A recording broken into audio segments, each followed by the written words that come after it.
La maladie, nous voyons Jésus. Dans la pauvreté, nous prions de Dieu. C'est lui qui a...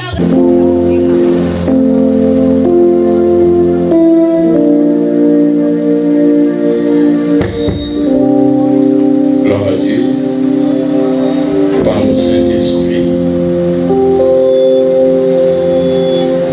Dis-lui, j'ai besoin d'écouter ta parole.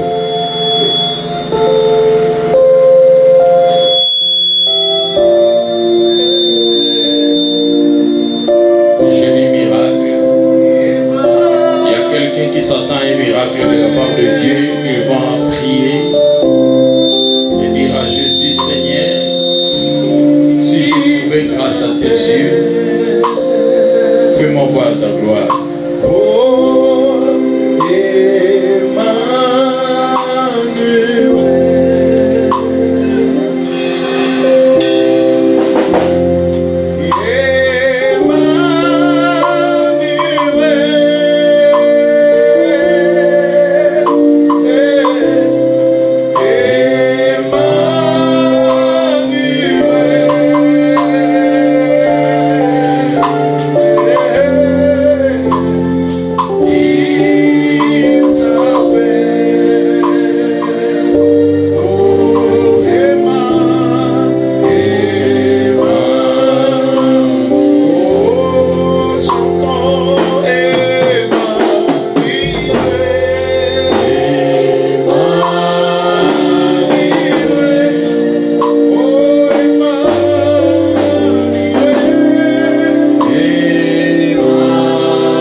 Merci Papa pour ton amour, pour ta bonté, toi qui nous fais trouver grâce à tes yeux chaque jour, chaque semaine, chaque mois, chaque année.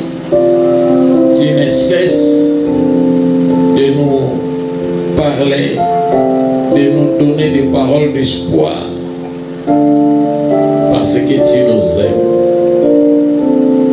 Et tu dis dans ta parole, personne ne peut venir à moi et retourner tel qu'elle était venue.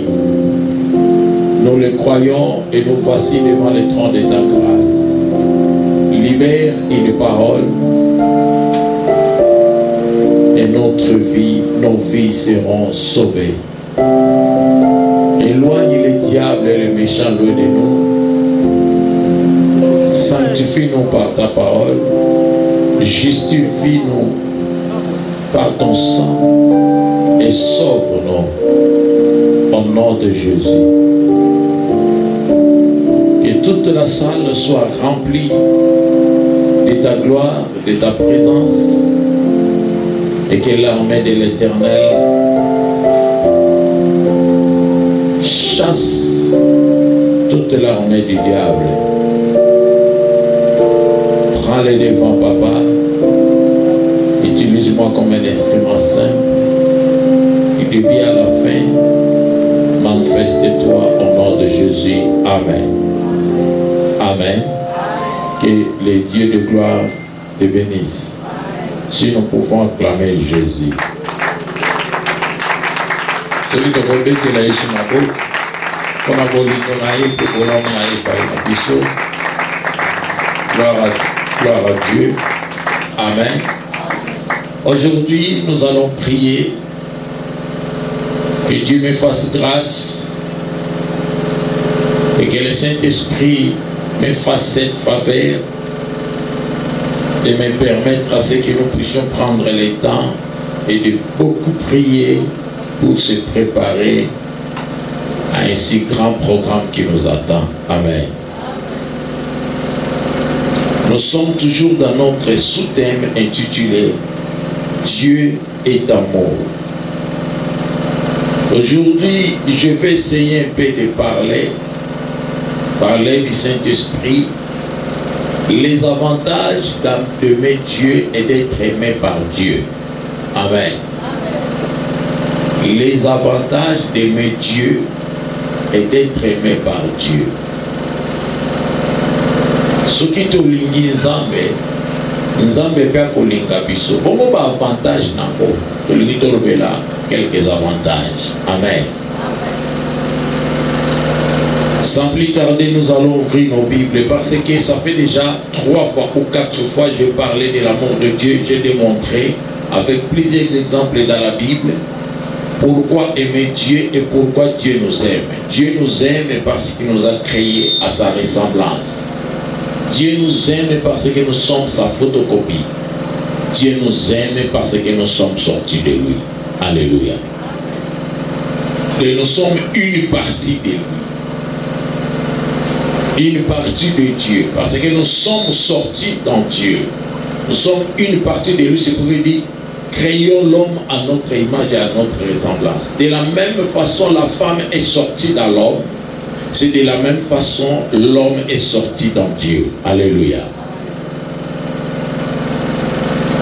C'est pourquoi l'Éternel dit que personne ne sait pas ce que Dieu a uni. Et l'homme et la femme ne seront plus deux, ils sont un. Nous aussi, lorsque nous marchons dans l'amour de Dieu, nous sommes un avec lui. Lorsque nous l'aimons et que lui aussi nous aime, nous sommes un. Pourquoi?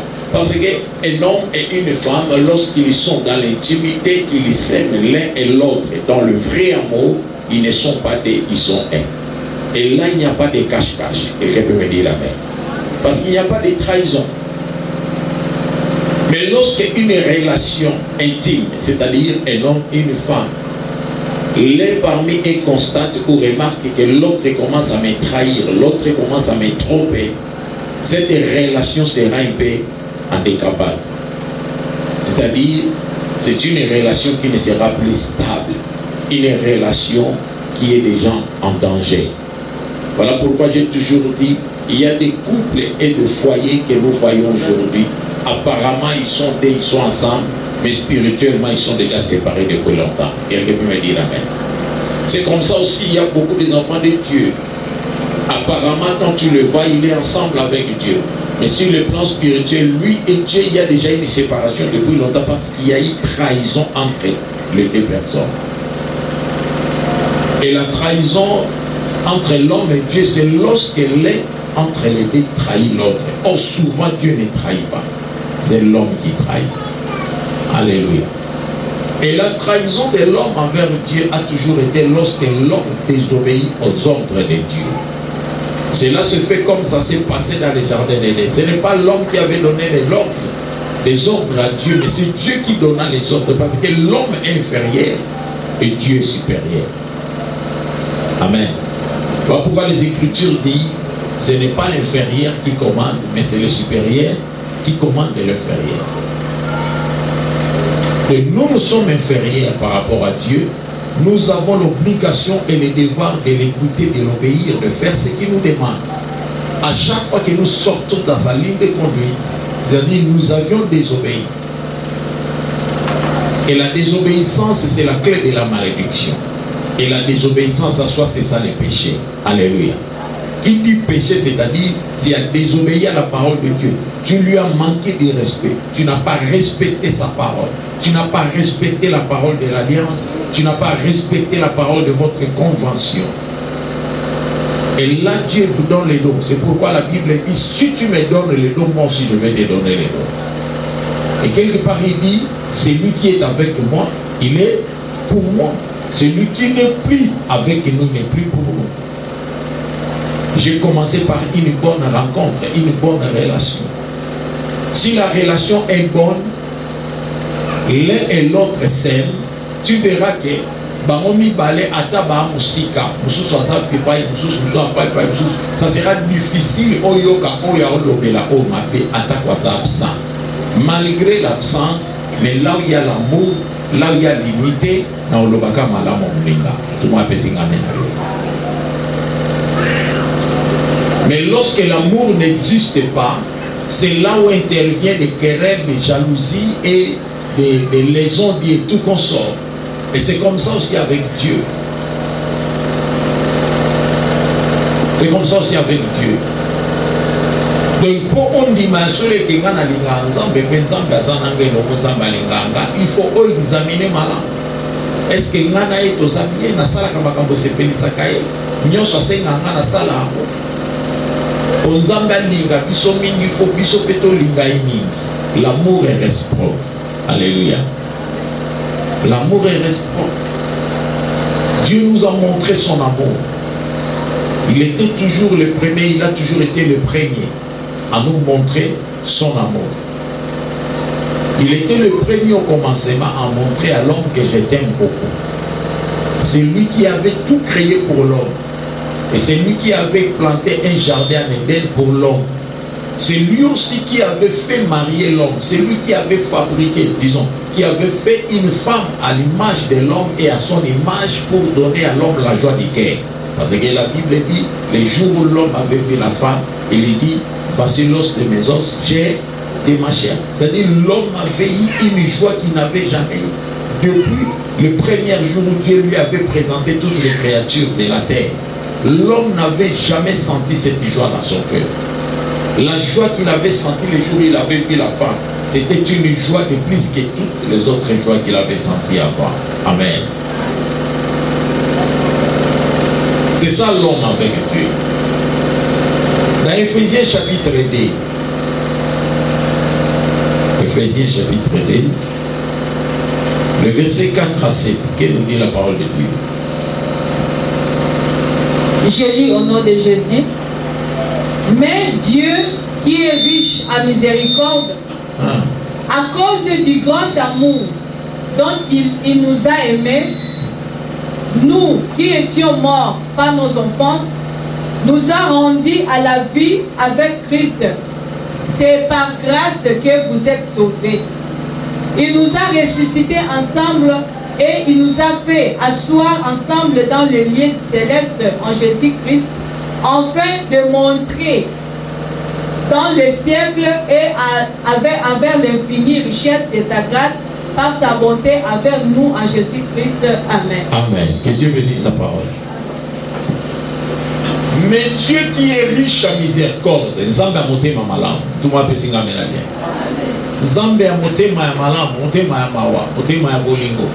La Bible continue. Les Écritures nous disent, à cause du grand amour, c'est-à-dire ayoke la kabiso mawa pe ayoke la kibiso mawa eloko esalaki Nzambe malgré masumu na biso, malgré mabe tosalaki, lokola tozalaki bato tokokai koyeba te, toyebaki plutôt te nini fo tosala po tozongisa bolingo na biso relation ndenge ezalaki, ye azwaki esika na biso à cause ya bolingo. Alléluia.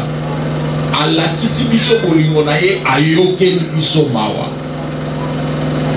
C'est-à-dire ce n'est pas que mutu na simane ko nyoko makomona pasi nde afandi alobi te na monika na zonga na kendo luka Nzambe parce que ndenge na zalaka na siko différence ezali, mais bolingo ya Nzambe ezotalisama na lolenge ke Nzambe azelaki biso toyeba mabe te, mais ayaki koluka biso. Alléluia.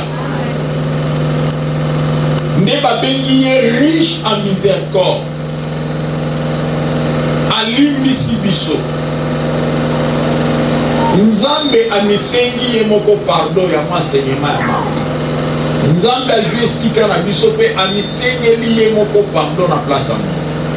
Parce que ce n'est pas l'homme qui avait dit Père pardonne-moi, mais c'est Christ qui était l'identité cachée de vrai Dieu visible qui a demandé pardon. Père, pardonne-les. Pourquoi Dieu dit le Père, on ne le voit pas. Mais lorsqu'il veut apparaître dans son identité d'amour, il prend prend l'image du Fils. Et l'image du Fils, c'est pour te prouver que réellement tu me ressembles et je t'ai créé à mon image et à ma ressemblance. C'est pourquoi il n'est pas venu Père, mais il est venu Fils. Lorsqu'il vient étant que Père ou éternel, il vient pour le jugement. C'est pourquoi Christ, quand il était sur la terre, il dit, même moi, pendant que je suis avec vous, je ne connais pas les jours de jugement. Cela n'est réservé qu'au Père, car c'est lui qui va déclarer au moment opportun, je vais juger le monde. Alléluia. Mais quand il devient Fils, là il est miséricordieux. Quand il devient Fils, il est amour. Quand il devient Fils, il supporte l'insupportable. Alléluia. Mais quand il est Père, là il est catégorique. C'est pourquoi dans l'Ancien Testament il n'était pas Fils, il était Père. Mais dans le Nouveau Testament, pourquoi nous disons l'année de la grâce? Alléluia. Il est venu pour libérer, pour délivrer, pour sauver, pour guérir, pour donner la joie et proclamer une année de grâce. Ce que nous ne pouvions pas faire à cause de sa grâce et de sa bonté, il l'a fait à notre place. C'est-à-dire nous n'avions pas mérité ce que nous avons et ce que nous sommes, mais c'est par la grâce de Dieu. En Jésus-Christ, Dieu l'a fait pour nous. Alléluia. Yango moni makomi na nzambe Paul azoloba biso batu ya génération oyo toza na ngolu tokangama na nzambe makasi pe toluka kosala oyo ezosepelisa nzambe mpo après temps oyo baoyo bakotikala na bao bakoya na nsima soki molimo na nzambe esi ekei ta ya grâce esili sur 20 milliards de personnes peut-être moto moko kamuka kobika. Parce que l'eau est kozala na makasi na yo. Et kozala susu-te nzamba soutenir yo. Nde place balobi na biso moto akokamata mbeli amichubi michopo nyonso ebimi aoluka liwa na makasi liwa lobi ngai te. Moto akosala 4 jours, 7 jours, 10 jours ya nzala. Na mbongo ebele na maboko. Ba mali ya ba dollar. Mais aucun nango na wenze place ba oteka mapa. Obimisi $100 lipa ya 2000 francs pesi bango $100 balobi tokote ke la yote soki oza na marque à Satan. Parce que le monde sera coordonné et le monde sera sous le contrôle du diable. C'est ce qu'on appelle l'Armageddon. Alléluia. Molimo mosanto rozala siakei. C'est pourquoi j'avais dit ce jour-là, ne croyez pas que ce qui enlèvement et salami chrétien, non, il y aura un autre temps, mais les saints, les élites ne seront plus là. Le Saint-Esprit ne sera plus là. Le Dieu d'Israël a besoin d'Israël. Il ne sera plus le Dieu des nations. Il va retourner en Israël pour que la prophétie s'accomplisse. Où les Écritures disent, après l'enlèvement, Moïse et Élie reviendront pour chercher Israël. Ils leur annonceront, celui que vous avez crucifié, c'est le Dieu d'Abraham, d'Isaac et de Jacob. La Bible dit, Bana Israël va reconnaître, va regretter, va pourquoi nous l'avions crucifié. Tout le monde peut s'y amener à bien. Batu bakanisa ke mokili ya mondenge okende gande to okende boye nazana ngaka molimo musanta kozala ne ka mikolo nyonso nasala ngaka ba erreur tozana ne ya ngolu ezana moma moko ngolu eza susuke. Alléluia. Ngolu eza susuke. C'est comme les gens croyaient que ceux qui y sont kufita wa ose quoi mokili pesili azui patoke na ba nzokande après la mort de Jésus mokili continue. Après la résurrection, mon kili continue. Il n'est plus avec nous physiquement, mon kili et continue. Après enlèvement, mon santo a besoin église, on a le corps spirituel, le vrai saint, le vrai chrétien. Église corps de Christ. Saint-Esprit a besoin comme une femme, une épouse. Puisque l'esprit actuellement joue le rôle d'un ami. Matthieu Lobina Bisso, l'ami de l'époux, présentera à l'époux son épouse. Quelqu'un peut me dire. Tant à cause de moi, si il y a la qui s'y est à niveau ma pata. Célébration, il y a mariage, au Bengali, mariage du Kialoa. Et ça, la c'était, et ça, la pata. L'époux viendra, il ne posera pas ses pieds sur la terre. Il se limitera. Bible lobby, mokili mobimbape, bikela monyo se comme on a une gloire. Et ça sera automatique. Baonyo so babanga nzambe, baonyo so baotambula la principe nzambe, baobana marque à Saint-Esprit. C'est l'esprit qui va te prendre, ce n'est pas le corps ici. Dans le bas qui a mot quoi les mardis. Kenzoto ezama belé et kente. Le vrai homme invisible, tobengaka âme na yo, ekobima na kati na yo, waouh. Na mapata na gloire. Tout le monde va se retrouver en un clin d'œil na bateni à gloire. Par robo ingenga ka pembo mona o anja lati o mona o Adam zalaka na va pécher. Gloire na mapata. Alors ceux qui vont rester, c'est que batwana bana va charge o tobenga alisu. Ndenge mama yere na loba. Sozana ba fardo moyo matezate. Ndetangu mariage osala na mapata akeina ba oya ye wana ake kokotsa ba na place na ye ya repos. Alléluia. Mokili etikali molimo mosantu azongi lokola na tangu ya kala. Azasu na mokili te. Alongoli ba oya ye. Alors tous les vivants qui vont rester, mokili ezongi lisusu lokola bilei ya Satan. Ne erwana monnaie kozalaka moko. Roi pour gouverner mokili ozalaka moko. Ne place la paix qui va se manifester. Yamona lobaka momi atako ba punisaka biso na apocalypse biso siège na ye ezali na 4e montagne place les 7 chaînes ya montagne ototana na géographie ya 5e. Or la 4e montagne il y a les 7 chaînes ya montagne de Rome. Qu'est-ce que amène à bien? Ce que tangi na histoire au monde Rome est na 4e montagne. Et temple na bango ifando na le temple du serpent. Il y a un moment où on a place, il y a chaise, siège, on a place, il y a un soko tali, il y a un mine, il y a un décor, il y a un cadre, il y a une forme, il y a un nyoka. Ce que bilo on a soko lingo fongo lango bat malam ou besoin papa faire retour na le batine le convocation. Mais le monde est contrôlé par eux. Alléluia. Dans la pasteur ça là na ba vanti. Ça là ba vanti na ba chef de quartier. Et tous arbres, a touché chef de quartier, n'a touché Kinga, n'a touché l'icolo, n'a mis sa vérité à l'icolo, n'a pas bakaïnga. Je suis un bien. Mais par moté, batanga boan. Après, on a un cardinal, on a opini, ça veut dire que c'est que nous sommes gagné à l'obi, puis nous avons gagné à Zaki. Au second, gagné Rome et Gagné. Si Rome est gagné dans 5 minutes, il faut perdre le petit. Donc, essayer banda kala, abanda déjà pour régner, mais malin. Alléluia. Il y a un moment, le monde entier, la plupart, il y a des décisions, mais il y a des choses, comme on a gagné, il y a un gars pour aller siéger, vendre, s'imposer. Au monde, il va poser un peu comme un demi. Baza va intouchable. Mais biso, non, au côté de la biso. Alléluia. Mais et qu'on a la sous-sécrété, on a la sous-salamandé qui a cessé de salamansicoté, on est comme visible, public. Il y a autant de choses que Marc et la bête et ses bannis, tous ceux qui sont en train de faire là, nouvelle ordre mondial, les alliés balins, comme Marc et la bête. Mais quand on a bon de la yonangue aussi batté.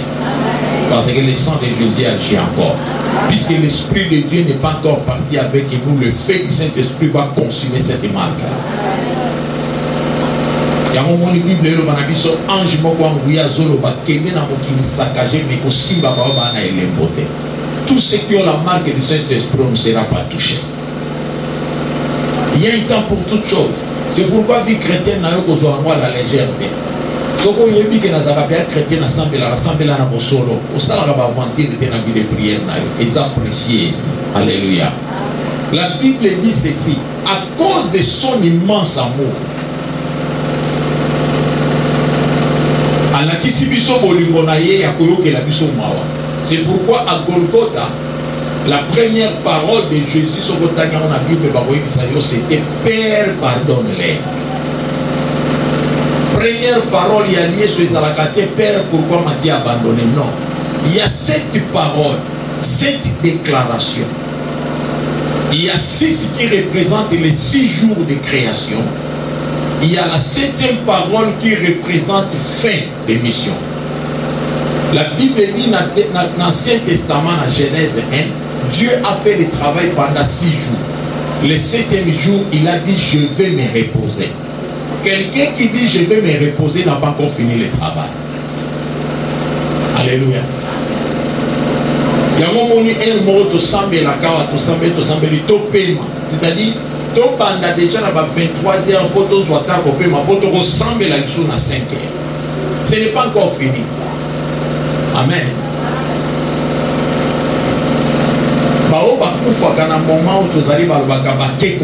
Parce qu'il y a encore un autre événement qui nous attend. Le jugement dernier. Alléluia. Mais quand on parle de la vie éternelle, là on parle de la joie éternelle. Ce n'est pas le paradis, c'est le royaume. Il y a des choses que nous devons savoir. Il y a le paradis, il y a le royaume. Celui qui meurt dans le Seigneur, il va dans les saints d'Abraham qu'on appelle le paradis. Tu vois, tous ceux qui sont morts là, non, ils ont vu le paradis. Mon frère allait mon l'autre. Dans le royaume, là où nous serons avec Christ, nous ne sommes pas encore entrés. Parce que nous n'entrerons pas seuls. La Bible dit Apocalypse 22, na gloire. Et il sera notre lumière, nous vivrons avec lui ensemble. Alléluia. Il y a le paradis. C'est pourquoi la Bible ne dit pas aller prêcher aux gens, dites-leur que le paradis est proche. Mais la Bible dit, dites-leur que le royaume est proche. Ce qui nous attend après le jugement, c'est le royaume. C'est pourquoi la Bible dit, après avoir été enlevé, donc qu'on rejoindre Abraham, pour que le Saint-Esprit en même avis soit présenté, n'a pas pour faire la bonne zambé. Ils sont tout au bout dans la paradis. Dans les liens, repos et kimia. Tous les jugements. De dit de l'obi, mukolo ya jugement, n'a pas au bakufaki, n'a pas vivant, n'a pas au bakufaki, n'a bon zambé, tout le monde va aussi quoi les choses. Alléluia. Si vous avez aussi pour exemple les cascos dans le jugement. Biso bateau te dit déjà que total qui na liste repêchage exact. Nana bétail coup direct. Na sina les cas qui n'a déjà na outil de homme na ko Abraham. Donc tina na bangi exact. Pesinga mena bien. Oh na moni comme na ngate. Sala recours. Na éviter au sala recours wa. Alléluia. Beaucoup na recours exact. Recours exact. Depuis le lobby, vers porte fond-moi, mais soit ok. Baoyo batambola malamote, baoza na gauche. Ma combien zolo banabiso na gauche, bana droite, banani, ba même. Yamana kolinga tolo takake komintaba. Pesinga mena do.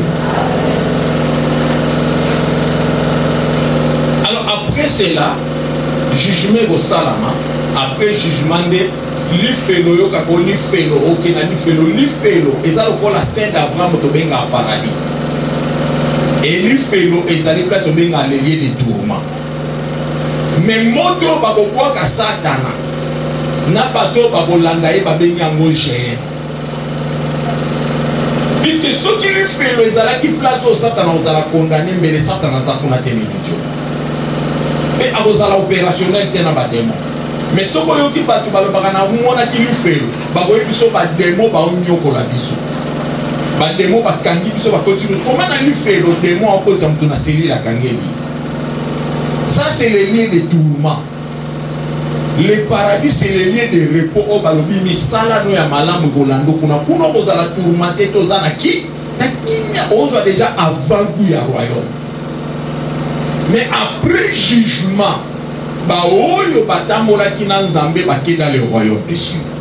baoyo batambola ki mabe bake na le lieu de tourment te me bake na GM moto oyo tumbaka na Satan nde kuna balobi na Satan na bao balanda ki bango nyonso mutu na mtaolela na coin na ye o Satan ozasu na tambo bake na li bombo o babengi la vie éternelle et kuna balobi moye kozala te sans étoile kozala te parce que c'est lui le soleil qui sera notre lumière.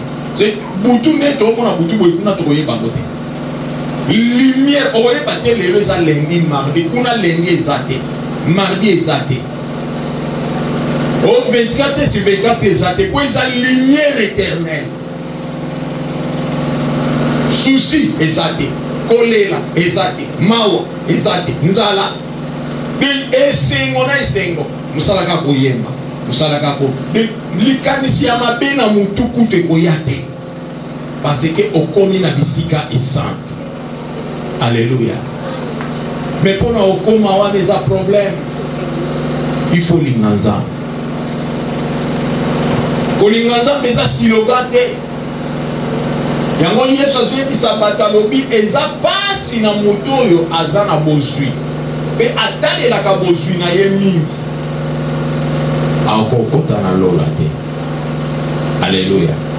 Ntango azolobela bozwi azolobela makambo ebele na kati bato bamonaka mbongo. La richesse ce n'est pas seulement l'argent, mais alobi chameau o chameau aleki cheval na monene alobi me chameau aokota na libuso atonga aleki tala monene ya chameau tala tonga mais nzambe alobi aokota na libuso atonga sikoyo fo oluka oyeba chameau oyo azolobela eza nani.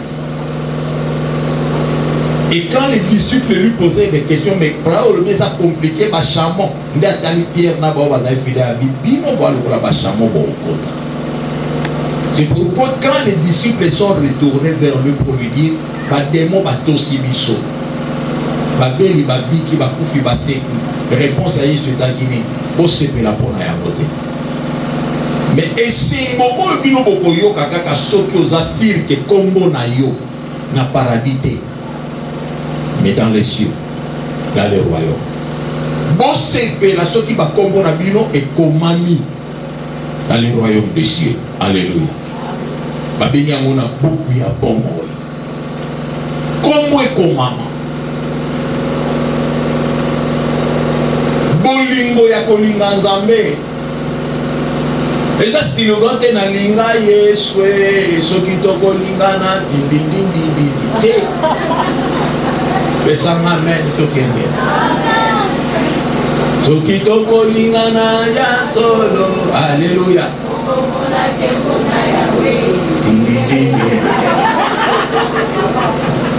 C'est que pasteur na lingana yeba ezaka nini? C'est la passion et la joie. C'est l'instrument du jugement. C'est pas des grâces. Bona tsunga biso bande. Bon nyonso ndo tsunga biso kaka tozala kaka na esengo po tokota lola. Bolingo eza nzembo te eza siloka te, bolingo eza misala. Depuis po bandimaki oza na bolingo fo misala no esalili epona. Bolingo ya solo il faut ezala réciproque. Nzamba linganga yo pe mais soki bolingo eza kote moko kebe ya lokola camion bapine nyonso ya kote esi ete etoboki siko bakote camion ekembo sukasuka esali ekokwei obaluka de bolingo ya mopanzi ekendaka ntina suka te esukaka quelque part yango moni babolingo oyo ezalaka ya tanto plutôt ndenge bato baoforce esukaka nangoka. Conseil. Je ne parle pas de l'amour et à moi c'est mon bal, en général. Il faut oser la cirque amour et sincère, amour et équilibré. Si vous sentez que amour et forcé amour, qui va amour et comme on a soukate, parce que eza équilibré, c'est comme ça avec Dieu. Alors dans l'Apocalypse, si vous avez côté opposé na mususu, c'est-à-dire ozokabola bolingo na ngana mususu. nde babengi yango oza malili te oza pe moto te mais oza nani ciel c'est-à-dire lokolo na kati lokolo libanda et Bible elobi nzambe moto aoloba lobi mutu ya lolenge wana na kozela mingi te suka na ngoma na osali na osanza yo c'est pourquoi lobi sala choix soit titikala no na malili libera soit pona moto ya libera. Ça c'est un langage codé de Dieu. Il veut parler du vrai amour. Soko lingaka nga linganga mbala moko na bosolo kosala nga semblant te parce que soko ye na nga na semblant nga nde na kovize. Alléluia. Soko kutani na moto alingi yo pe na bosolo yo ko lingi na bosolo bolinga bosolo bolingo wana kobota mbuwa. Amen. Mais hélas aujourd'hui monde à l'élo et ça passe sur kutana na bakabo mingi mingi et ça va bolingo mo compliqué. Soit tes intérêts, soit tes conditionné, soit tes bolingo moko ya total et la nam tantôt plutôt. Amen. Il y a intérêt à le parce que azo s'attendre na ilo. Mais après un moment donné, quand on monde le bazabo pas na ya suite à osani. Mususu akangamino parce que azwa ke loko mo pa na yo. Mukolo loko ya azwa ke pa mi ko katana asaini. Ba bolingo ezebele. Mais bolingo ya solo. Les abolingo, ils sont conditionnés, ils sont sans intérêt. C'est pourquoi mon exemple a fait un exemple dans l'Ibara tant pour les meilleurs. Pourquoi pour les meilleurs, pour les pires? C'est-à-dire, attends à Essengo, attends à passe. Paul a l'obibo. Ce n'est ni les soucis de ce monde, ce n'est ni l'argent, ni les anges, ni la souffrance, ni quoi que ce soit ne me séparera de l'amour de Dieu. De Paul a lobi eloko ekokabolanga na nzambe zake ata paseye na linga nzambe na kotikalaka na position wana ya bolingo pa nzambe na kokabwana ni pona pasite pona ni alobi parce que na temps wana bato ebele balakisaki nzambe balingaka mais ntango temps ya pase yaki batika nzambe. Alléluia. Batikaki nzambe mosusu mpe atika nzambe mpona moto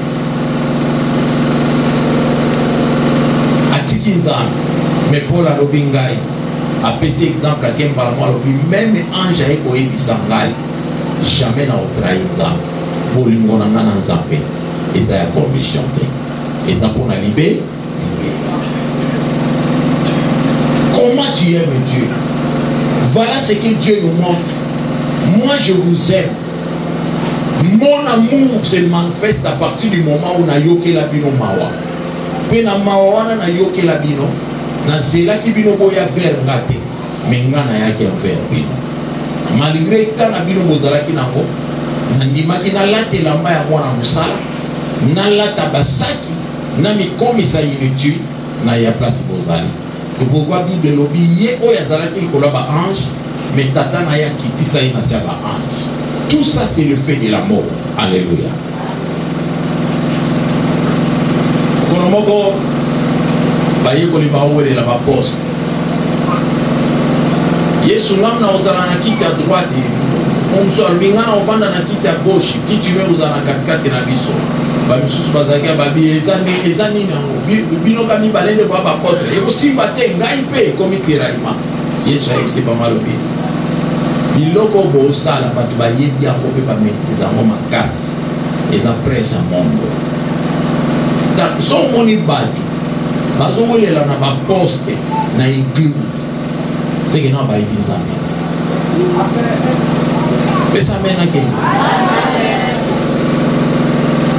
ça dit ya zo lingaka ya bi ma grand a lingaka yende ba mona mutu mususu azo ya wana te ayebi nzambe te eza ignorance te sali sai. Parce que ce qui a yébaki malam, alinga sala biloko anate. Parce que le créateur se fait serviteur.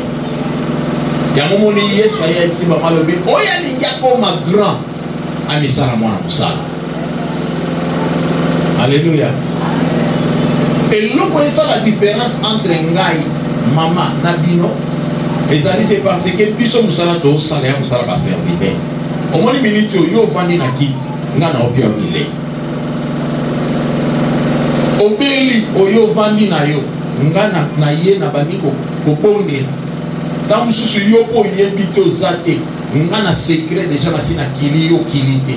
Na obeli la nzambe kangola. Mais oya linga kaza la grand ba sale la kai. Mais ya sale la ba.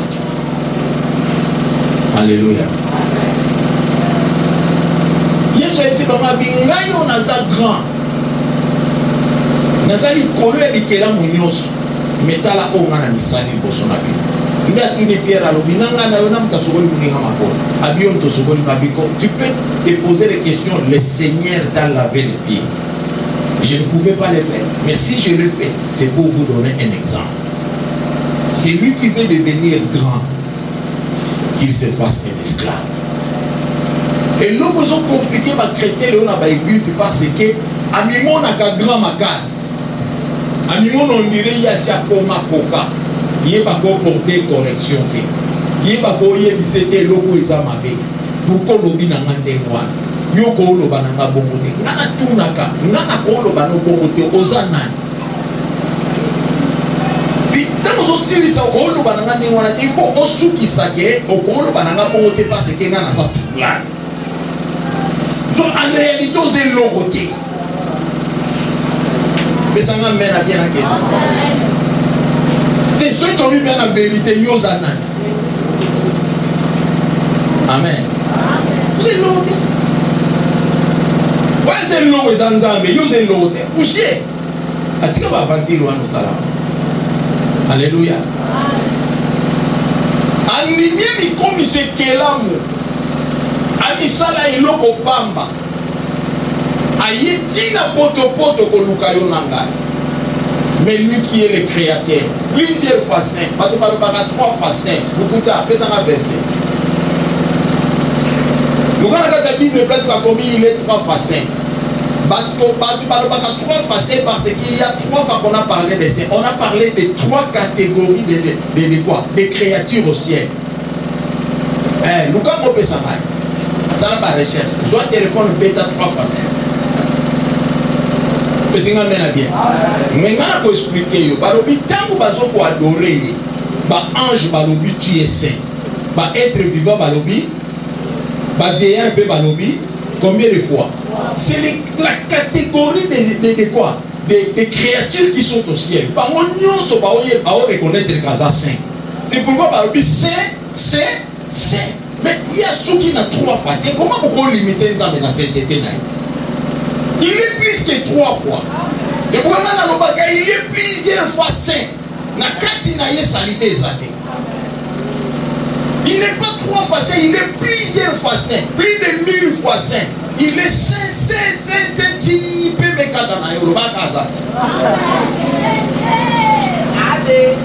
Alléluia. C'est comme si on comprend les places, on a dit maman, Staline, 3 fois saint. 3 fois sainteté. À cause d'une place à Zali. Yo, au Katelinga, Baba, Mikolo, Yona. Et c'est un bien. C'est quand on va sur Kabiso. Lui qui est plusieurs fois saint, mais il a accepté de devenir un péché pour prendre notre place. Pourquoi? À cause de l'amour.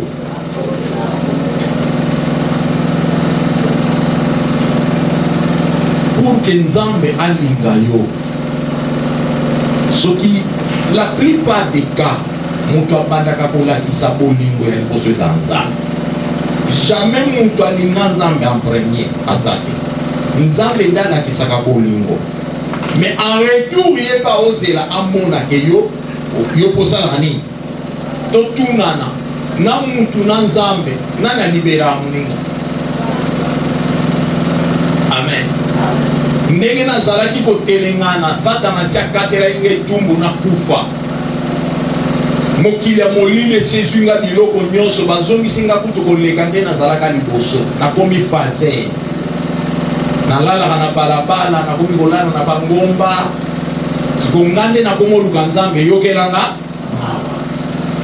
na bolingo ne ya ebele aye koluka nga alokoti ngai place babwakaki nga asokoli nga apesi nga sens akangoli nga na makambo ya ndenge na ndenge alakisi nga bolingo siko ntango nga nakomi kozwa forme olenga mpe nazongisele bolingo nga sikoyo na bando olakise méchance te pesi nga amena bien na bando olakise méchance te nzoka ntango ngai makambo ebandi ochange il faut yeba remarke ke ya solo na reconnaissant na bolingo olakisi nga nga mpe tika nalakisa yo siko bolingo na biso epa nzambe réciproquement parlant etalisamaka na obéissance ya balwa na bainstruction na ye po mutu alingi nzambe akolinga azwa problème na nzambe te akolandela liloba nzambe mpe bainstruction ya nzambe ala loupe eloko nzambe aloba na nga nasala te eloko nzambe aloba na ngai il faut sala yango nde ezali moyen oyo nga na komona kosepelaka na ngai siko ntango yo ozosala yango te okoti deya na métif c'est-à-dire quoi obandi konumisa bolingo na yo na nzambe alleluya yango moni lelo bakretien tozolela mingi mais soki yesu aye atelemi liboso na obando ntango elo bamitifu ebele alobi yo linganga mpenza te nalingaka yo elo nde ezolase kolinganga aosala yango te mpona mitifu eza ebele mpenza napeso exemple moko yere alakisi yesu plusieurs fois kalingaka yesu mais yesu en retour azotala ye na kati ayebisi alobi wana nga ensemble te amen soki totali na kati ya bible na pierre na bayekoli mosusu nani andima azwa bariske mpona yesu pesaka nkombo ya apotre moko andimaka azwa bariske ozomona mpo ezali pananguba baye kokanga yesu okati soda officier litoi eza liwa po grand maître na yo esalaka banimero ya minene ye nde baye ko yo sikoyo nana kolibere yo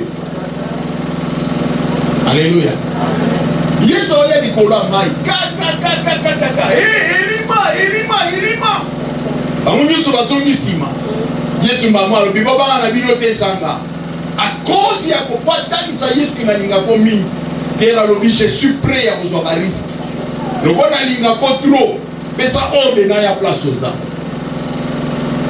bible elobi yesu alobi yaka kasi et la parole de Dieu dit à l'instant même pierre abangi mai te me pierre azotya lokolo na mai ayebi mai koleka bayekoli nyonso po azalaki président bapécher amwana mai abotama na mai pécher ya jeté alléluia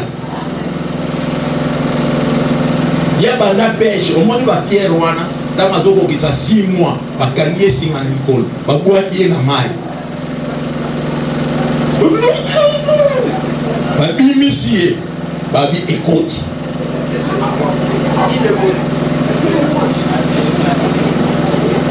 milimo no ekoti na ngambu wana na 2 ans okonange 2 ans mwana 2 ans pesa ok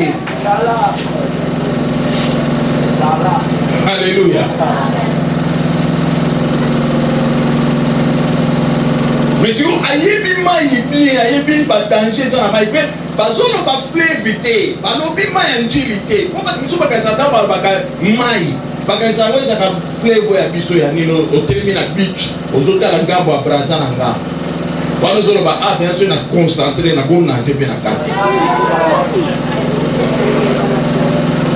mais mai baolobela babengi yango océan c'est-à-dire mer oza na ngambo omona suka te omoni nde tomonaka bapata ekeki omoni esali nete kiti ozomona te kote kei océan na mer ezalaka bongo soki oza na ngambo yango omoni babato eutaka poto esalaka ba 1 mois talaka bato po akatisaka océan aosala 1 mois Mais pendant un mois, bateau est tambolaka butu moi, pour y aller au coma koto. C'est que nous koye bas sungambu na moso koye. O manumona ka lokola mokile kei ekiti, o mona suka maite. C'est que baolo ba océan wana soki mer wana baolo ba na ebandelité. Balobi place masuwa ebandi ko bunda na milima mipepe na bambonge eza na katikati. O mona suka te, o mona pe suka koto te danger na katikati. Ne erwana ba o mona mutu likolo ya maya o tambola zongenga ba monyoso eto kufie fantôme elima. Bible lobi ba yo kaka mongongo ya Yesu. Bobanga na bino te, bozala siri kezanga. Il n'y a qu'un seul qui a pris le risque. A dit, si c'est toi, parce que je t'aime, j'accepte de mourir pour toi. Je vais marcher sur les eaux et venir là où tu es. Bible obéit sur ABC, viens. Dans mon amour, tu as vu Singa. Le roi Bolinganga te na okufananga. Yo mon amour te na mona. A chipe kiti a matipe akangi a salipe ya kingo kama matipe akotisa bakipe ba yebisie bo lokolo ba emokivu kena alumoni awa kitasi ba bo te mabe muninga okufa boti bazinga yoli nga okufa na yo okeni feno. Amen. Et on a dit ça, on dit bateau, bazalaka, on soit, tika na beta tika. Oh, bon benda, ah, na misu soko tano, mon lake, mutu arangamba o beta e. Kwa moni bad, otika ba okino bun. Na ozwa yo.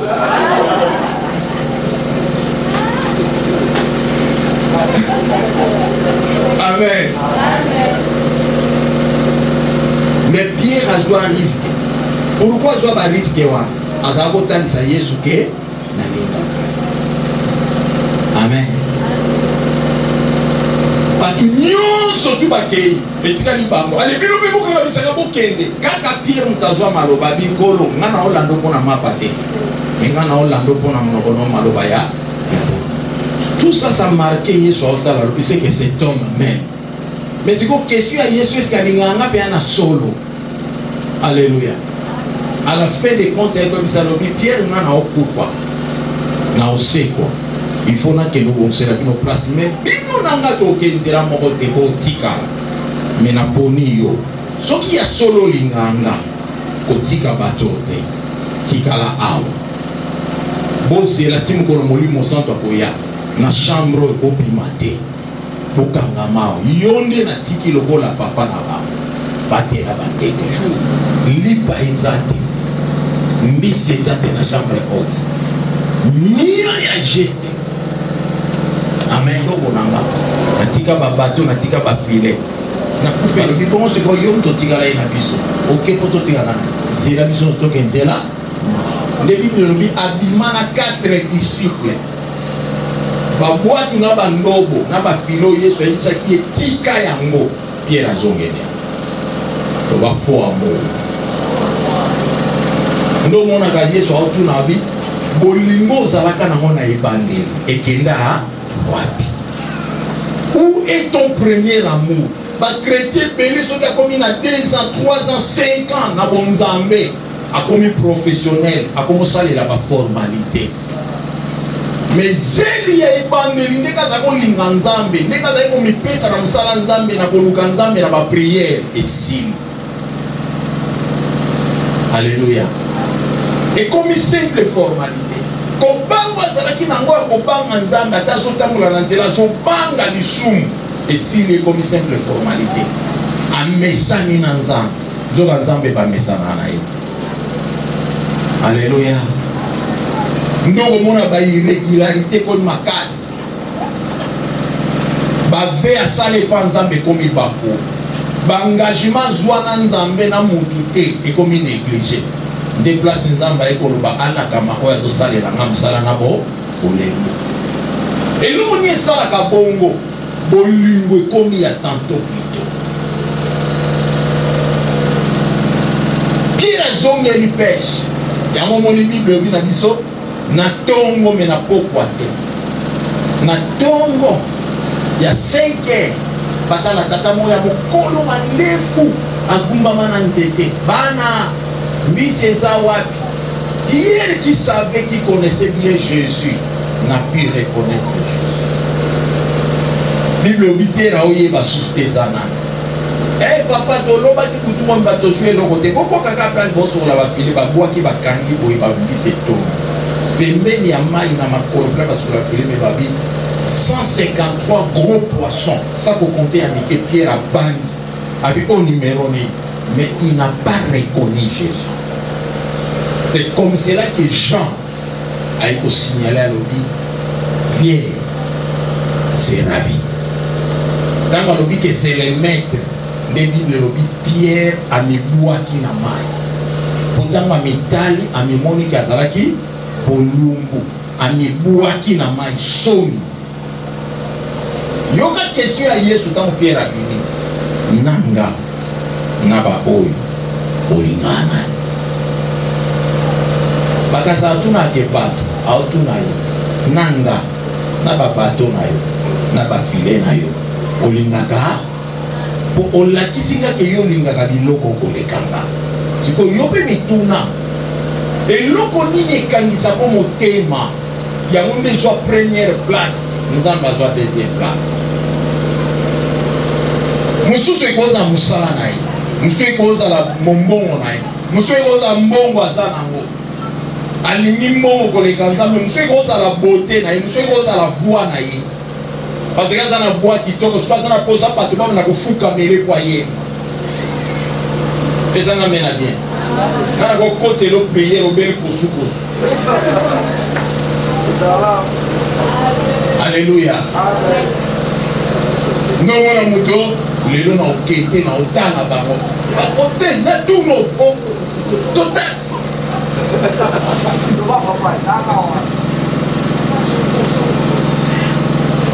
mikolo ba omona ngati na otala place ba kosuka basuki sa nzambe. Alléluia. Eloko esalisaka bato biloko wana eza ignorance oyebi nzambe malamu te. Nde Bible lobi Pierre abandi olela atuna ye combien de fois? 3 fois. Est-ce que linganga yoka pe Pierre na presse nyonso akasaki ka osolola na pasteur to na apôtre nzoka na mokeli enkolo na lingaka onkolo alobi masonge soki asolo linganga wanga na inga pona Pierre abali matanga amona inga itaona wanga na atune sumba mibale. Est-ce que linganga ya solo inkolo na lingaka yo? Est-ce que linganga ya solo kolo na lingaka yo? So linganga ya solo awo yo luka onga na tika ndio na chambre haute na lobai ko bimate oyo ko luka ya misato nde Bible lobi Pierre abandi kolela yango na yebisaka bato vraie repentance eza lorsque yoki pasi ya madosa ela nzambe. Bato bakanisaka repentance ezali ntango tofukama kasi ko tosenga nzambe mawa ena moto mosusu azosenga pardon me na makanisi nayebi ke eloko na osenga pardon lobi lisusu na osala na osenga nzambe pardon mpona naswanisaki moto mpona kanisaki moto enemi me na motema nayebi ke eza na moto mosusu ye moye na pardonne eza te lobi mpe susu oyo nakutani na ana projet lobi na 12 fois ke oluka moto wana babetelaki lisolo soki na kuti auyeba me awa ekomi ere tosenga nzambe pardon ye wana mabolongo na se loba formalisir nango te c'est qu'il a vu quelque chose. Bible lobi Pierre aleli lokola mwana moke ntango Yesu atuni ye est-ce olinganga nanga na baoyo oponi nani? Bible lobi ni balabisata azoyebisa Yesu alobi naso na réponse te réponse à tout tangango na motema na ngai. Or cette fois-ci c'était la vraie repentance. Pierre a regretté pour l'avoir trahi. Premièrement, na wanga na yo. O prévenanga que yo ko wanga na nga na salela ya. Na kaisa ki kote ba kanga ki yo kuna ta ba otu na nga na fulo mo na inga te nzoko sala ini o mo na. Alléluia. Na wanga na yo. Olobaki na nga bima te me ngai yelwa. Ya misato yebisaki ngai tika bafile na babwato oyo landanga biloko olobaki na kabwana nango yango nazongela wapi bolingo ya solo nkolo tanga sikoyo makanisa yango te. Et quand Dieu a regardé le cœur de Pierre, il a compris, cette fois-ci Pierre a pris la bonne décision. Jamais me trahir. Mes places Bible l'oublier sur lui maintenant tu as du vrai assimilé dans le bord. Et on a eu ça qu'on a quatre à Christ avait posé la question, est-ce que tu m'aimes? Et puis pour nous retourner sur l'ingana, parce que Allah qui ça qui est bambou maya bolingo. A kata mutulitoi, so il bobo mangai, mais pour naïe bobo mangai. Ce sont des actes de foi. Mais les lots kuta moninga ba otongai. Yopo ye o bonnier. Mais ça m'amène à vie. Mais ceux qui ont écouté les binomis, les minutes nations. Dali.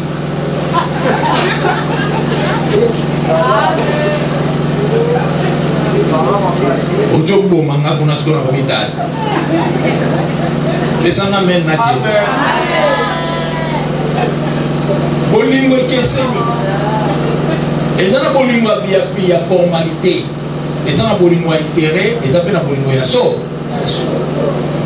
Mais ici, Dieu nous montre le vrai amour. Le vrai amour, j'ai pris votre place. Je me suis livré à votre place et je vous ai sauvé. Non seulement je vous ai sauvé, je vous ai guéri. Non seulement je vous ai guéri, je vous ai délivré. Non seulement je vous ai délivré, je vous ai fait du bien. Et ça passe sur mon amour, toi, les mises en solo. Il faut qu'il y ait une transformation dans sa vie. Et on va combien de personnes dans Ephésiens dit bona nyonso wana atika biso te azwa biso akenda na biso avanda na biso na kiti na ye. Bien-aimé, nous ne sommes pas en distance. Ha! Les vieillards batalaka na musika. Les anges regardent de loin. Mais nous sommes avec lui sur le trône. Tovandi na ye na kiti. Ngana zo kama ovandi na Yesu. Satana konteli wapi? Satana okotelo facile me fo mitura. Est-ce que na vandi na kiti na ye? Tala, batange biso balobi place avandi na kiti na ye. Dans sa bonté, dans l'infinie richesse de sa grâce, nous sommes assis avec lui. Alléluia. Donc, on règne et longo. C'est pourquoi moi je ne vous laisserai pas.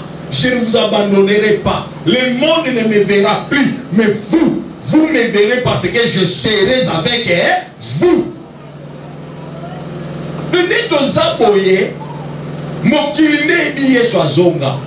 Mais nous savons qu'il est toujours présent. Il ne se voit plus physiquement, mais spirituellement, il est avec nous. Pour ceux qui ont un abisoté, papa, non, alléluia. Et le Koufakara, Jean chapitre 1, chapitre 11, tout simplement. Pendant le verset 1 qui t'attient à 9. Il y avait un homme malade, Lazare de Béthanie, village de Marie et de Marthe, sa sœur. C'était cette Marie qui oignit de malade. Les sœurs envoyèrent dire à Jésus, Seigneur, voici sa sœur et Lazare. Lors donc qu'il lui apprit que Lazare était malade, il resta 2 jours dire, Rabbi, les Juifs tout récemment cherchaient à te lapider. C'est les paroles de Jésus. Alléluia. On parle de 2 personnes, de 3 personnes. On parle de Marthe, de Marie et de Lazare. Lorsqu'on envoya les gens pour aller chercher Jésus, qu'est-ce qu'ils ont dit? C'était Marie qui oigni.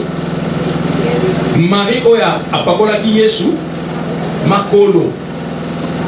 Nama ya misu na ye. Azwi suki na ye. Akomisa ngo suki kopamsa Yesu makolo. Oyo abwakela ki Yesu malasi ya talo. Quand on va malasi ya talo papa. Les hommes 1500 na te batega. Na obacha X1. Soko tche obimi ao tant comme na coin et trika ya yo mokoso tamboli moi distance.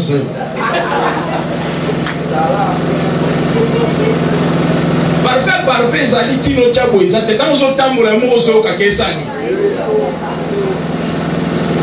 Ngana kama aka lelo moi mbe hapo ta okote kuna sana na invitation à de fête a comme na porte moi ayoka sogezo yoka et c'est si là ina mo. Alléluia. Mais on va dire Yesu balobi ndaku mobimba solo na soli ni mutu do sa ile bilo wana de. Mais singa mena bien. Ezali déjà moko ya bilembo o etali sama yeke Maria nga Yesu mingi. Malgré état na ye. Mais il aimait Jésus. Alléluia. La deuxième chose, or la Bible dit les cheveux de la femme c'est sa gloire. Donc Marie a pris sa gloire à Tiamona Makolo Yesu. Amen. A su gloire na Tiana se Makolo Yesu. Les loba tombo la yo. To su que la bon, el chaka bourgmestre. Alléluia. Frère Michel, tu donnes ma vérité. Au commis bourgmestre. Somme. Amen. Dans le but que vous savez, nous avons tout. On nous a côté de bagarre dans le pas d'abauser. Si vous avez un protocole, vous avez un frère Michel. Les gens n'ont pas un mot pour y aller dans le salle de déplacer. On retire les bagarres. C'est quand dit ngai bourgmestre obangi to bangi titre na ngati nzoka en réalité na église wa mungini pesinga mena bi oza mundimi papa ici c'est moi le ministre. Amen. Oh c'est moi le ministre. Amen. Attends le premier ministre so ya obangi wana c'est moi le ministre j'étais comment. Et ça va terme biblique qui pèse la vérité. Alléluia. Mais à ce gloire na ya kitisi ya mona makolo Yesu. Et ça là qui n'a moko eno ko marka ki Yesu. Pesinga benaki. C'est pourquoi tu n'as que Simon le pharisien. Alors bi banana ya na mokilo na koti na ndako na yo. Oyebi ba principe. Atama ya pamba. Et l'on dit les salopes en maïté pour okuzuinga na conspiration.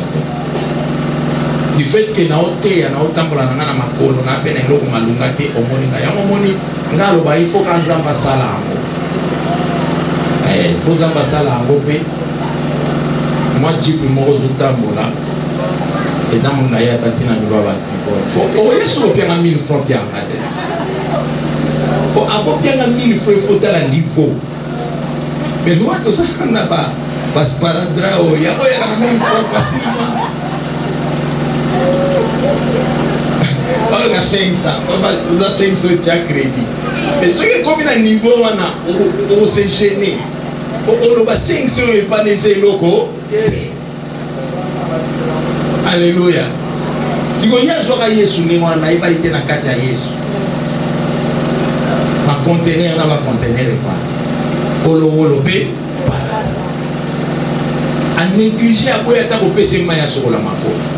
Aboya tako pese mafuta pambusa po azabu mona kambo timo atambola kama kolo amataka bangomba dongi mwa ye fala ya souverain sacrificateur kaif wana zolenga buchaba se kaifa ye zoka imite ko apota ina ndaba za plus que kaif mais Marie wa zakina miso molimo Il voyait les grands rois, les seigneurs, les seigneurs. Les Bibles lobby, aïe na souki na yepe na maya misu bomwami mai a sokoli a penser. C'était déjà l'acte de l'amour au Yesu tango atala lobby cette femme même. Soko kiti na seta mazo kata likambo. Autuna Simon le pharisien lobby na yepa no pie na mai na sokola makolo te. O penser ngata mafuta te. Mais moi si ozo benga ndumba. Azui maya misu na ye a sokoli nga makolo. Azui suki na ye apangusi makolo. Yo bien kata mafuta te mais ya sopeli nga malasi ya chair. Yo ka réponse ya Yesu. Parce que linginga mingi. Alléluia. Lokola la kisinga bolingo ya mozindo ngape na lobi boy. Masumu ne nyonso abu pia. Kombo na ye ekoti na histoire de génération en génération ba obeta lisolo na ye. Mais yo Simon, le kolo linginga moke, histoire mesukia. Et ça n'a place basala séminaire à Simon.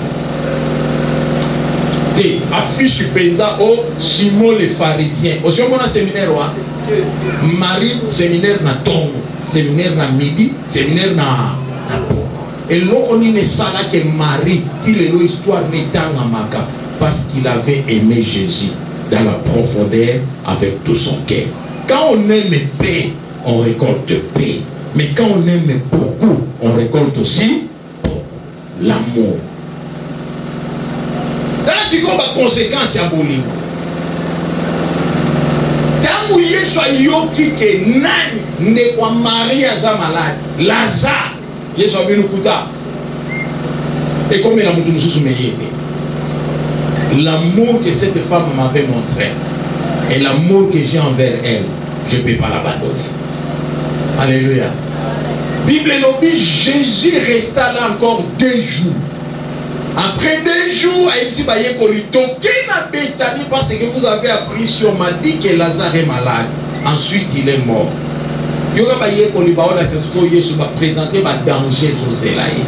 Vous savez, quand il y a l'amour, on ne tient même pas compte des dangers. Car l'amour surmonte. Et c'est un bien. Est-ce que vous avez dit que vous avez juif balanda qui ont ma banda? Il y a tout le monde qui a bandité au Koufa. Jésus va faire ma réponse à l'objet.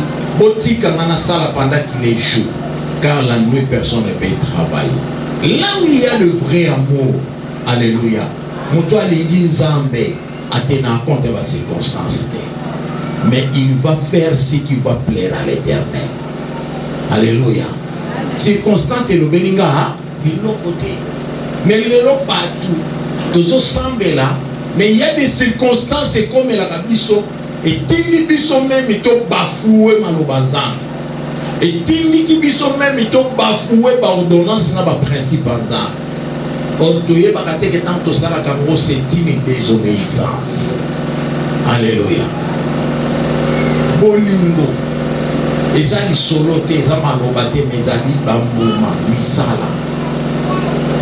Misala ya bolingo il faut mona. À cause de cet amour, Jésus n'a pas voulu rester ni avoir peur des Juifs malgré il savait que les Juifs ba ozelanga. Mais l'amour que j'ai envers cette femme et son frère ne me donne pas le droit d'avoir peur. Je vais affronter parce que je dois aller sauver cet homme-là. Quelqu'un peut me dire amen. Bolingo déplacé Jésus l'aimait. Bien aimé, c'est lui qui a fait un polowana pour baser. Parmi les gens qui ont fait un polowana, Yesu ayebaka bango ateyaka bango. Pesinga mena bien.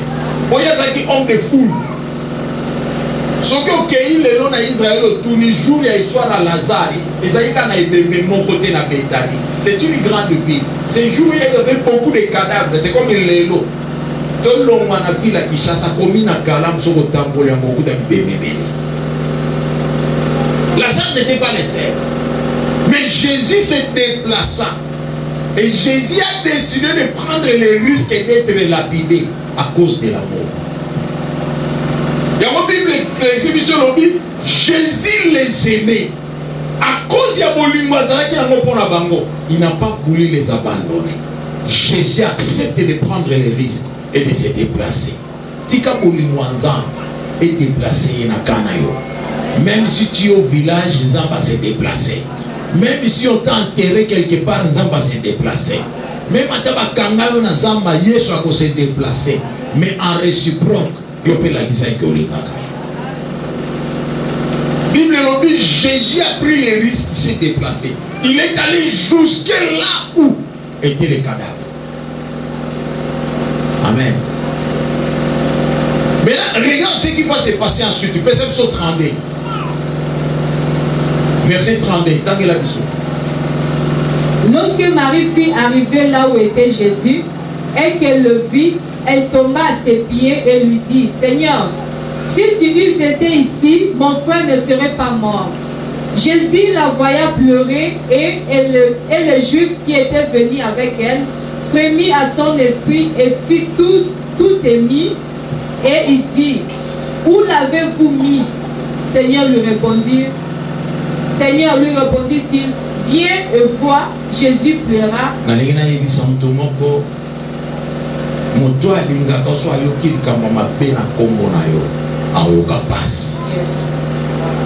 Mais moto alinga kote soki ayoki likambo mabe mpona yo ekozala sujet na ye ya kosepela yango moni nani alingaka ye mais en réalité na motema alingaka ye bambuma bolingo oyo nde naolakisa yo. Si le malheur de celui que tu dis que je t'aime esepelisaka yo, alors dis-toi que ton amour est force. Ce n'est pas un vrai amour. Est-ce que amen à bien? Yango balobi na biso bolingo soupçonnaka te, bolingo etongaka te, bolingo eyinaka te, bolingo esupportaka, bolingo ezaka patient. Est-ce que amen à bien? L'amour est patient. Quand il y a l'amour, il y a certaines choses qui me accordent de l'amour. J'attends encore, je supporte encore, je peux faire. Marie, Namakolo, Bible dit à quoi Yesu Namakolo bandolela. Ah, sokozalaka. Maintenant pour Marie, les circonstances, Nazolo baba circonstances et un péché qui était à garder même mes positions envers Jésus. Même si Lazare a confié, je garde ma position. Même si Lazare a confié, je reconnais ce que tu es. Même si Lazare a confié, oh muninga nangate, nate maliboso na manorwa kwa camarade, place nangeza likolote, place nangeza na makolo na yo. Je garde ma position et ma place. La mort ne me séparera pas avec toi, ni l'amour ne me séparera. Non, la mort ne séparera pas l'amour que j'ai envers toi. Je continue à garder ma position. Mais dans la histoire Marthe,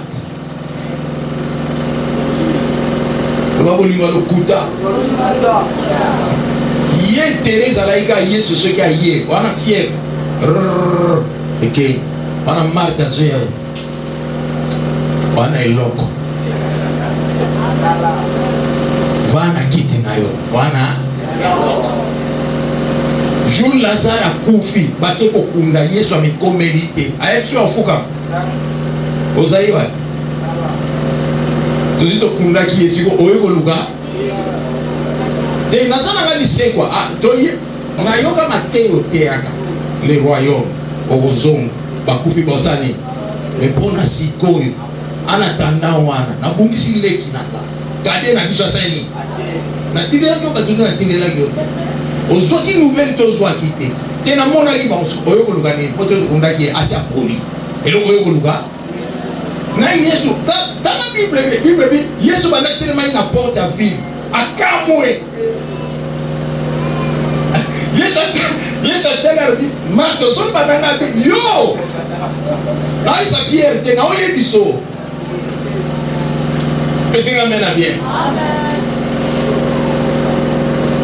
La Bible lobi banda Marthe kendaki, Yesu a boya ta kokota na vie. C'est la côte de la profondeur dans la révélation, il y a une raison pour que Jésus soit contacté. Alléluia. Les mêmes paroles de Marthe, Ce sont les mêmes paroles. Mais tu vois, Marthe a compté Yesu pour l'année. Le banal, il y a qui n'a évité ce qu'il y a quand même ma bonne chose et ma bonne poche. Hein, oye. Pour ton information, de suite au Kunda qui ça fait 3 jours, 4 jours. Pour ton minute, tu auras passé à Sani. Oya, tu peux m'attendre comme une sou. C'est comme vous sommes malades. Alléluia. Dieu s'est allé à gauche, à tous les pierres. Pierre me l'a dit à lui. Il y a un solo bénin.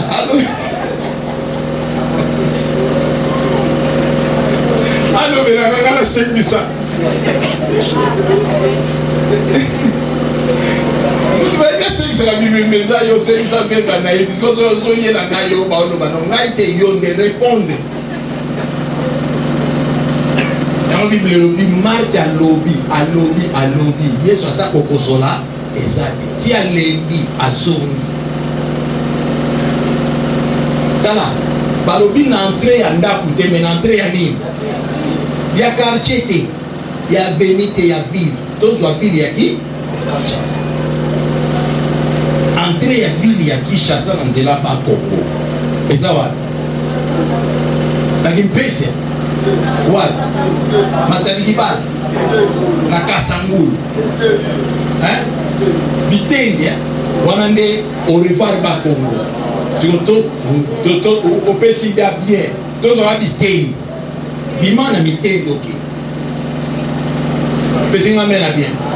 Beta makolo banda tina mitenge soko. C'est que Yesu banda telema kina mitenge. Moya kota. Alléluia. Banda Marthe zongaki a komiti na kapela a signalé pe Marie na litoi na tiki ekuna na mitengi nani kai muto tinda ki babenga oyo lo bakito omona kinenga sekisa ki veba na yi ye wana ye oh akomi Bible le bitama Marthe asisi ko ibisai Marie asaini ngana za sire za yikoloba ya kochola muto chela motema obetela katolo asaini tango azalaki na makufi to tindaki bato babenga yaki sikoyo ye wana sani na uti kuna nakutani naye bena tiki ewa bena ibelo kwa ikoluka tama loba bato yo ayo luka nini hapo. Il fallait même pas y aller. Bible dit Marthe Marie tango yoki a telemi bang sanga yebisa batu kaka koyoka ya kombo Yesu aye ana porte à vie. L'amour que j'ai envers cet homme-là ne me donne pas les réponses, ne me permet pas que je reste ici assis. Je dois aller me rencontrer avec lui. Je connais ce qu'il est, je connais ses capacités. Dans son immense amour, il est capable de changer les soucis en joie. Il est capable de changer les pleurs, les deuils en fête. Je vais aller les chercher. Il me dit, tango koma à minimiser l'Iwa à Tongoli Yesu. Oui, mon coin dans ma colle, malgré Lazare sang, malgré qu'il est mort, je sais ce que tu es. Toi, tu es au-dessus de la mort, au-dessus de celui qui prie, au-dessus de celui qui sent. La mort n'est rien devant toi. Je te reconnais, Dieu, et tu le demeures jusqu'aujourd'hui dans mon cœur. C'est pourquoi ma place, ce n'est pas en égalité avec toi. Ma place, c'est au pied. Je tomberai à tes pieds car je sais de quoi tu es capable. La Bible dit ces actes et ces gestes, Yeshua qui passe. Baba Jésus plaira. Banda yana mokili. Akutani na ba situation ndenge na ndenge. Ba mona maya misunete. Parce qu'il est le créateur. Mais voir la qualité et la grandeur de l'amour de cette femme, Jésus dit ce n'est pas possible. Awandene ngana mona trahinga. Awandene ngana mona lobake na wanga niyo. awa nene ngana mona lo bakende konanga kufi kama zako mbele na tindaki oyaki te en tout cas linganga te malgré les circonstances cette femme même je ne resterai pas indifférent. Parole bimi. Où l'avez-vous mis? Ah, ma santé. Marie il est dans la télé. Albita Milona Lugata. Naïe Lobosa. Je connais tes capacités. Alors il aura la main. T'es Zasunatina. Mais écoutez la réponse de celui qui aime. Alors maître, viens.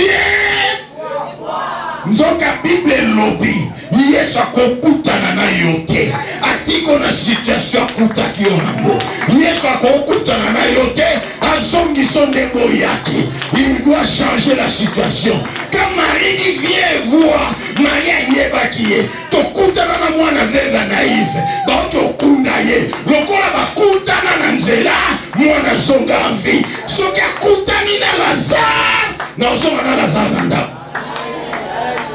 Viens et vois l'amour. Quand tu aimes Dieu, tu nous prouves réellement que tu l'aimes. Malgré les circonstances. À l'action numéro, au mokileko l'aksote. À l'action numéro, au batu bakondi mambote. Pesanga mena bien. Même bayula bazaki pende ne bayiba kite babi. C'est qu'il y a l'inga ipe Lazare mingi. Donc il nota landenga kolela. Pour la banque, il dit que Yesu a qui ne pas aller là. Nous avons Yesu a qui est là. Yesu a qui sait qui s'abattre. Yesu a qui conseille l'unité ma batte. Yesu a qui changer l'histoire à battre. Yesu a qui nous ont dit ce pour la qu'ils ont à souhait lengi. Tala mutu moko vino et ce pour la qui tika bolimanza maison sa vino et lengi. Tala mutu moko vino et ce beba qui tika zamba réparer yango. Tala mutu moko espoir à vie c'est si la qui tika zamba zongi c'est l'espoir. En retour. Montre-lui ton amour. Est-ce que tu l'aimes? Puisque Dieu est amour, et ça n'a une loco nzambe à s'attacher dans ma cassité. Ana posa wolo note. Ana posa il logo te parce que ça n'a une logo te. Nyoso to sana ngoy utakepa na ye. Bote osana ngoy yemta pesa. Soko sana mwandambu yemta pesa kayo. Soki akangi moyozwa ezate. Soki yozana bamituka yende mutasala ozwango. Soki satana kaka papa mituka na pe kozika le même jour. Soki batu bafongolela ko mitema ye mutasimba abango mitema. Bible lobi soki ozue loko koloba te ke ye mutapesinga loba c'est Dieu qui m'a donné. Mais a utilisé lokola un instrument. Nyonso tozana ngo e utake panza. Dieu n'en a pas besoin. Mais en retour, il a seulement besoin. Ola qui sait pas dire les mots à Bolingo. Que cet homme même. Cet homme même. Cette femme même. Malgré les circonstances, j'aime Dieu. Je ne peux pas changer. Je garde ma position. Malgré les circonstances, je l'aime. Je sais qu'un jour, il se lèvera. A tout timing na finga ye na ofindi te pona linga kai a tout lobina ye na go inete pona na linga kai. Je pose la question à une personne. Nzamba zoe biso tika bizaleliwa mais à cause de ton cœur là ranquiné plein de colère au préféré au garder position na yo que auto sans âme. Question nzamba auto na yo est-ce que l'inganga so parce que pour Dieu je suis prêt de tout abandonner pour te suivre. À cause de Nzambe, naza prêt ba finganga, mais na pesa Nzambe fallait. Alléluia. À cause de Nzambe, naza prêt ba inganga, mais na pesa Nzambe fallait. Ya momoni tango Pierre a fongola ki motema la kisi bolingo. Jour ba kanga Pierre 300 fouets. Ya fimbo ebuka na katewa. Avec un kékélé 300 wana na ba juif soyo ki ba 300 c'est dit multiplié pour 300 ba za ko tanga mutu moko koto o soki a petit pia wana pe a petit pia batangi 1 mais dans la Bible c'était comme ça ba tie mutu moko na ngam Si on a 300, on tourne 600. Ce qui montre à côté a petit bien. Il y a beaucoup de même si on a dit que ça mi balé. Parce que beta moi quoi beta longo ni mususu alandi. Et pas ba romeza ki bon. O ya petit pas. O ya beta mo beta pas ba lobi 1. O ya petit pas o mususu petit 600 fouets na mokomba pierre. Mokombo nyonso ezoki. Na ba pota wana teleni mala de la mbezate. Ba bengi lisusu. Abi bon olobini. J'ai continué à prêcher. Hein? Bon, il y a une épée. Tellement déjà à l'ocata. Pierre, nous continuons au temps de combat Yesu. Nous sommes dans 4 motos. Olobini. Pierre a tani boli. Atali liwa. Ni la mort, ni la souffrance, ni ma séparation. Et l'amour que j'ai envers Dieu. Maman, ton mission ici, entre Dieu et vous les hommes. Jugez. Natosa. Matisi la tesani. Tu n'as pas de menaille. Combien de fois ça là? Yoko tunayebi ozana nyongo ya 4 mois ya 10 mi po makambo za hivi ama kaso bakite onalia monano na yo résoudre problème asima. Au moins que bandolo bana résoudre simatile lo makambo ko msuma kaso oko ka pe résoudre ngote. Moi po ya obeta ni soroke na liaki ezate. Malgré les circonstances, Nzambe liboso. Ya momoni Bible elobi na biso na ba principe Nzambe lobi avant de tout faire il faut commencer d'abord par manger avec moi. Alléluia. Et l'eau nyonso libosala na vie. Mutali boso ezanani Nzambe. Nzambe okipa la deuxième place te. Nzambe okipa la première place. Tika Nzambe akambola biso. Na ebite ba chaki yo wapi meboli Nzambe ndukonde nge luka ilaza. Na ebite ba kunda yo déjà meboli Nzambe elanda yo ndenge elanda Lazare. À cause de l'amour, Jésus a ressuscité Lazare. C'était les effets de l'amour. Tika Nzambe akota na motema tonda. Que Dieu bénisse sa parole. Bien-aimé, tu vas dire que sans avoir merci pour la lilovanaye. Tu vas dire que ça y est, asunga biso na ndela molimo na ye, apesa biso mitema o ekolinga ye mingi to bonde na kombo na Yesu Kristo.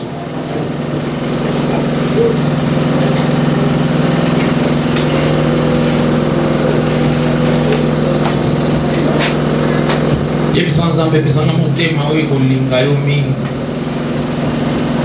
Merci pour la bolingo na yo.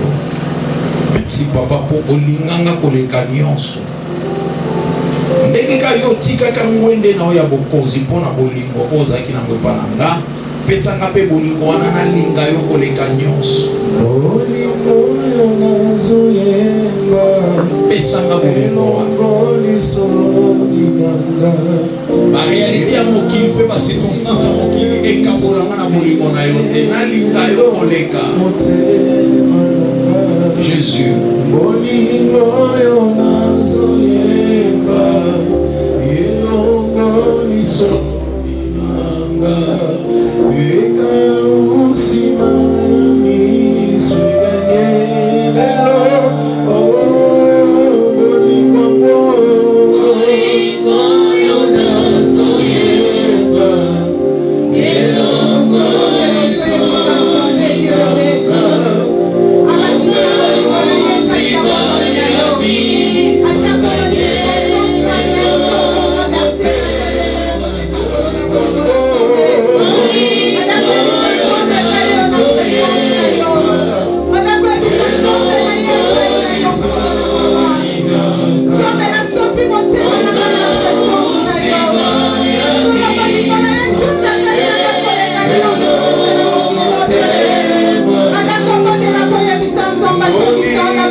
otaka place ya mabe mingi.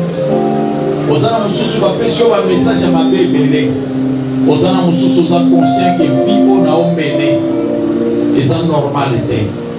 Quelque part eza na bato bakonda na ngai. Ozobondela ozoyebisa Nzambe ekontinue boye te. Lazare kutu basi balobaki asi apolaki na cause ya bolingo na yo ozongisa ye na bomoi. Etikala boye te papa. Sala eke baoyo bandimaka yo te, baoyo bakondanaki nga na bao basekaka na ndenge na koma bandima soleke na oluka Nzambe ya bomoi. Bimisanga bisika bakondanaki ngai. Otombo bingongo bandi kobondela Yesu bimisanga place batiaki ngai.